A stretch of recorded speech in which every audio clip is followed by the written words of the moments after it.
patients were brought to San Antonio. They're being treated at University Hospital. A 9-year-old is now being treated here. Officials say a 10-year-old girl and a 66-year-old woman are in critical condition. We're told that 9-year-old is in fair condition. Another 10-year-old girl was also taken to University Hospital. She's listed in good condition tonight. Now, we haven't been given an exact number of those injured in this shooting. Some were actually taken to Memorial Hospital in Uvalde. And that is where our Stephania Jimenez joins us live tonight. So, Stephania, you've been there for several hours now. What are you learning?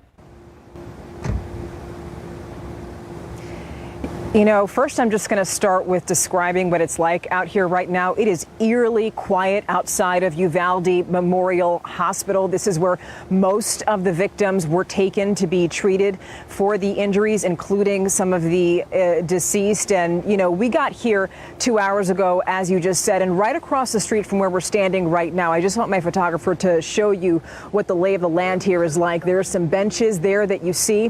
When we got here, there were 7 people sitting down on those benches. 3 of them came up to me and said that they were family members of one of the children, one of the 19 children who was shot and killed at Robb Elementary School today. 2 of those people that we spoke with were grandparents, and you can just tell how hurt they were. They're just trying to make sense of this. They just seemed numb. They're trying to kind of piece together what happened. But they did tell us that their grandson was a 10-year-old boy in the 4th grade. And the reason that they were sitting outside is because they were trying to give their daughter, who's the mother of that boy, some space. They told us that she was understandably heartbroken tonight. Now, we also spoke with another man here at the scene. He's a pastor. He told us he's the pastor of that family that we just told you about. And being that he's a man of the cloth, we had to ask him, what is his message for comforting the families of victims tonight? Here's what he told us. We offer hope. There's been many of us that have lost loved ones as well as children. And so we come to offer hope beyond that, but also at the time to really let them know how much we care and that we love them, to be our full support for them in every way.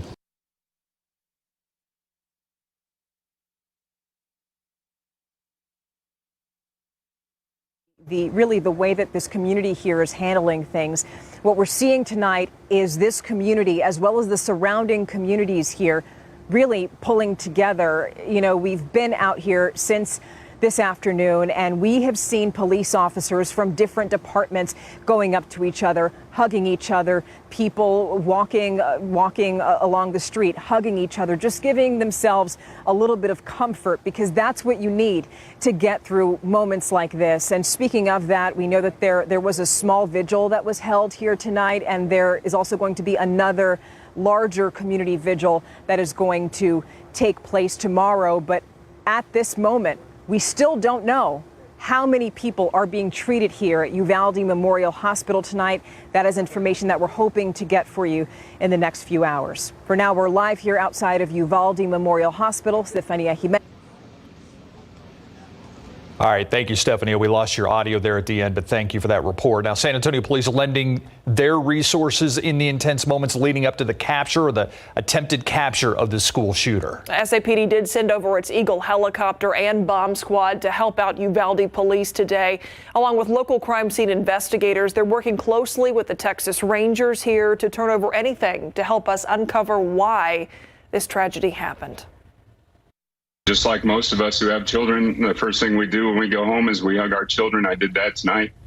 And we just have to remember that there's a whole community of people over there that are trying to do that, and many cannot. And we have to give folks the grace and understanding to know where they are in the mourning process. Is San Antonio certainly trying to wrap its arms around Uvalde and all the people down there that are hurting? Mayor Nirenberg asking San Antonio residents to fly their flags at half-staff to honor the victims and the families affected by this mass shooting, and more on how San Antonio has turned out in a big way coming up a little bit later in the show. Our coverage of the massacre at Robb Elementary now continues, though. And the night team's Lee Waldman is at the Civic Center there in Uvalde. It has become an area that really has been a makeshift meeting place. a place for people to mourn together and to simply to be together. Yes. In the hours since this happened. And Lee, we're actually learning another gut-wrenching detail of all of this. We understand that parents there are being asked to give DNA to help in what process?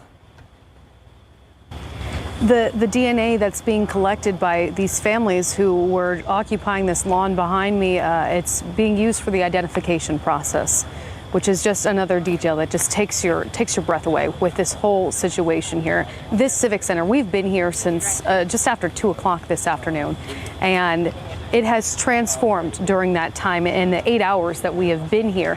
At first, it was a reunification center, families heading here to pick up their children.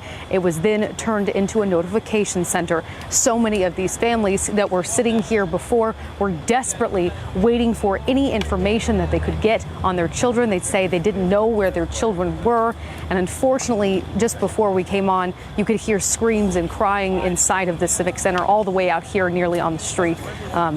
Unfortunately, it seems like some families are getting that news they didn't want to receive this evening. This has been happening throughout the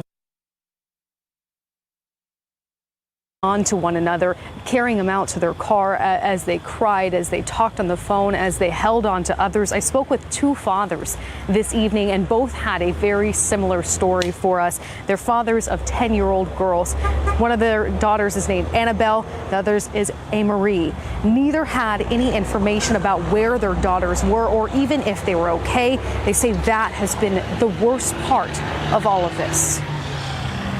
These parents are not here and they have their kid and their kid got out of school. No, if my kid was with me, I'd be at home right now. I'm here because my daughter was involved in the incident and something happened. We don't know her status. I'm always sick. I'm always sick to my stomach, you know what? I don't want to know nothing bad, you know what? Bad, it should be something bad for me, not my girl. And obviously, we're giving those 2 fathers their space tonight. We didn't want to try and talk to them again, but we did see one of those fathers go into this center shortly after they came out holding their loved ones and they were crying. And that just seems to be the repeated story of what's happening here. As families go inside, they give that DNA sample, and then a lot of them are just getting the worst news you could ever imagine. It is so eerily quiet except for the sounds of other reporters, other vehicles here, and occasionally the sounds of screaming, crying moms and dads who desperately want their children back. Live in Uvalde, Lee Waldman, KSAT 12 News. Lee, when you hear that father say, "Not my girl," that hits you. Thank you, Lee. We now know the identity of one of the 19 children killed at Robb Elementary. We're going to focus on the victims, the lives lost here, more than that gunman who was a coward in all of this. ABC News confirms that 10-year-old Xavier Lopez was a 4th grader at the school who was killed.